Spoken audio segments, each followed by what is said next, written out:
Laing kusog nga aftershock ang nasinati sa Sugbo kaganihang kadlawon kansang epicenter ni himutang sa Bugo City diin na record ang magnitude 5.8 nga linog.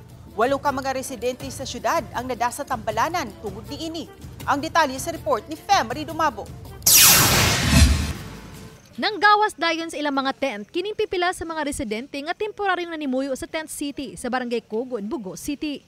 Human gipukaw sila sa kusog nga aftershock alauna 6 kaganihang kadlawon. Matod sa FIVOX, ang linog nga ma-register og magnitude 5.8 parte gihapon sa aftershocks sa magnitude 6.9 nga linog niadtong September 30.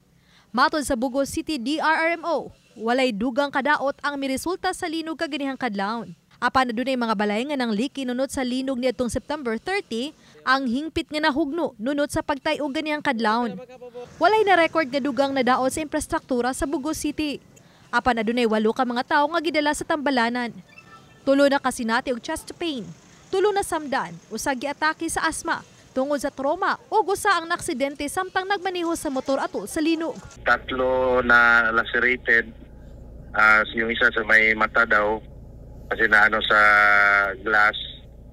Nahulugan, sir? Meron ding na-disgrasya ng, nahulugan. So meron ding na-disgrasya ng motor. Isa lang naman, nung paglindol. May na-damage, ma'am, na parang magkukollapse na.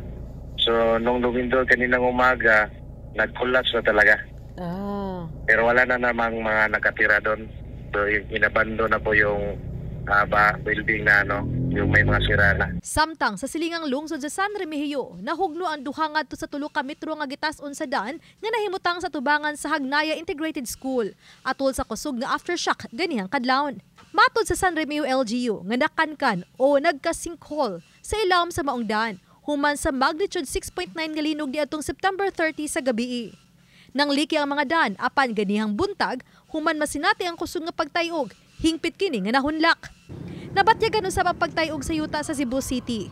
Daling minaog ang mga empleyado sa nagkadiyang buhatan sa BPO sa Cebu IT Park ngadto sa open space. Samtang gipaybaw usab sa Bugo City DRRMO nga moabot tanan sa kapin 200 ka mga panimay ang anaa sa gi-identify sa FIVOX nga no build zone sa 5 ka mga barangay sa Bugo City kay naa diha ang fault system.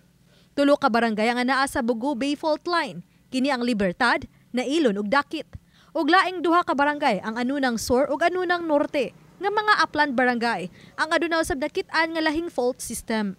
Nag-update po sa Bugo fault, Bugo Bay fault line.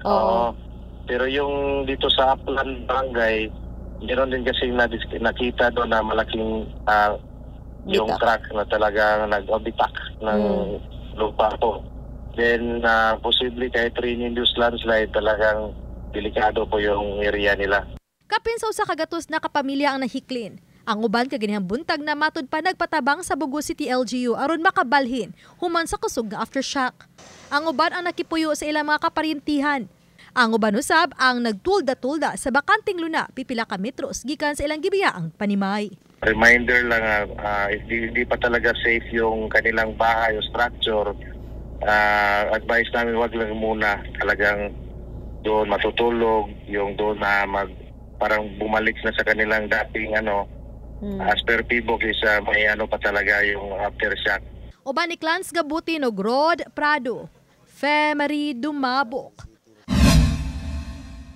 Balitang Bisdak.